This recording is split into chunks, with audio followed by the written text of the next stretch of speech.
Eamonn Holmes and Ruth Langsford looked unbreakable. For decades, they were the marriage people pointed to as proof that love could last. Calm, steady, familiar, a couple so reliable that forever felt like a reasonable expectation. So when their divorce was announced, it landed like a shockwave. No scandals, no warnings, no cracks anyone could see. Ruth spoke first. Her explanation was measured, dignified, and believable.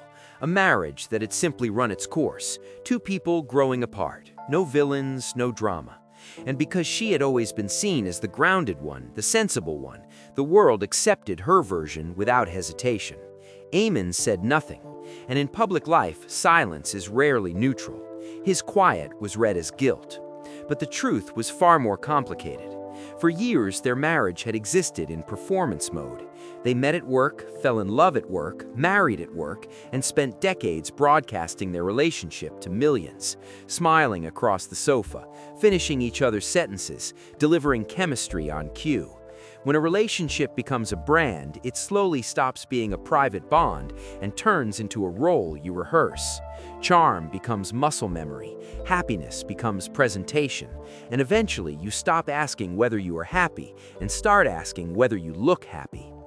Behind the scenes, real intimacy faded. Conversations that mattered were avoided. Curiosity disappeared.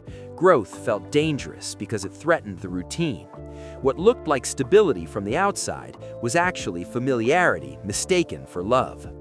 Then Eamonn's health began to fail. Chronic pain crept into his life quietly but relentlessly, shrinking his independence piece by piece.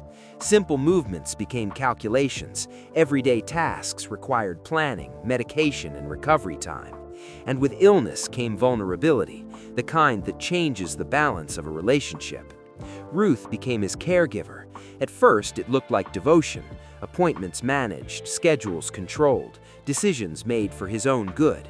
But care and control live very close to each other, and when one person holds all the power, the shift is almost invisible. Choices were slowly removed, social contact filtered, invitations declined on his behalf, independence framed as unrealistic. And because it was all justified as concern, pushing back made him seem ungrateful, difficult, even reckless. The house no longer felt safe. Privacy disappeared under constant observation. Phone calls felt monitored. Space felt conditional. His world narrowed until even his own home felt like somewhere he had to manage himself, carefully. Emotional confinement doesn't need locks. It just needs exhaustion and dependence. Then came the moment that shattered the illusion. One day, resting upstairs, Eamonn overheard Ruth speaking on the phone. She talked about him clinically, detached, as a burden to manage rather than a partner to love.